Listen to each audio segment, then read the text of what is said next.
He was one of the greatest heroes of the American Revolution, but he was not an American. He is arguably the most decorated Freemason ever, but no one knows his original lodge.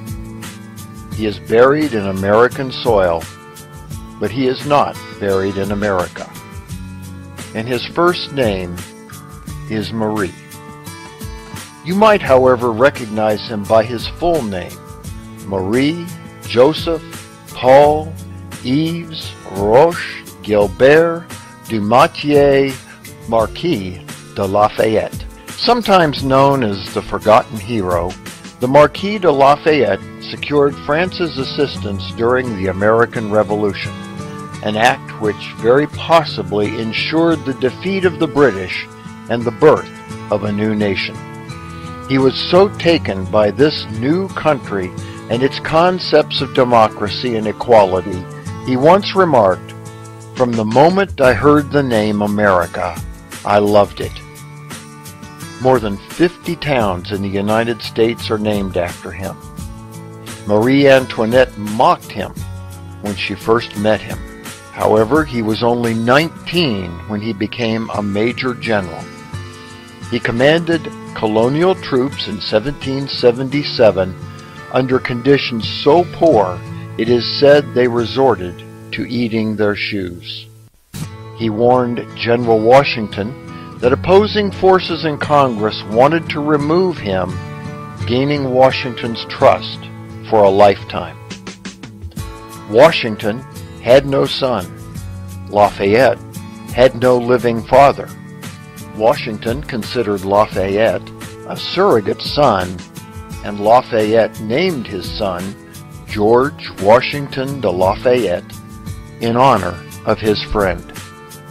Lafayette used the slave Armistead to infiltrate Cornwallis camp and thereby outsmarted and defeated the general.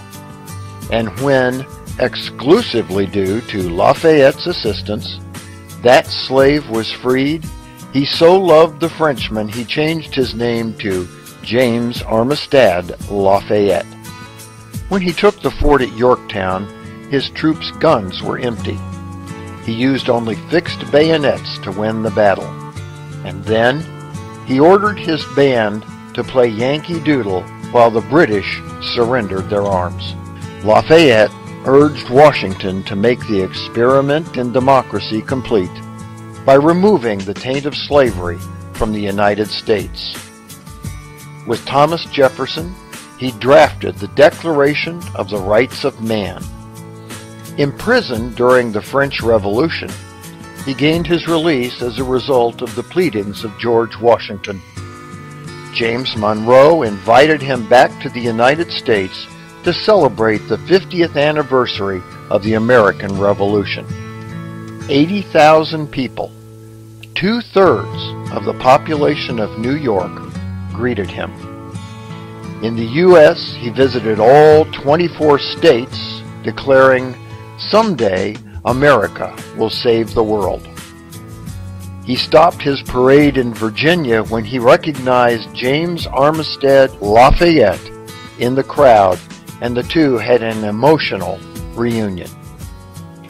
He removed American soil, some reports say from Bunker Hill, others say from a spot near Washington's grave, and took it with him back to France. Today, his body rests beneath that soil. Above all, the great legacy of the Marquis de Lafayette was his passionate advocacy of human rights and the democratic principles embodied by the new United States. French writer, politician, and historian François-René du Chateaubriand was so impressed by Lafayette's single-minded dedication as a champion of democracy and equality, he said, "Monsieur de Lafayette had only one idea. Happily, it was the idea of the century." For the Whence Came You podcast, this is Steve Harrison with the Masonic Minute.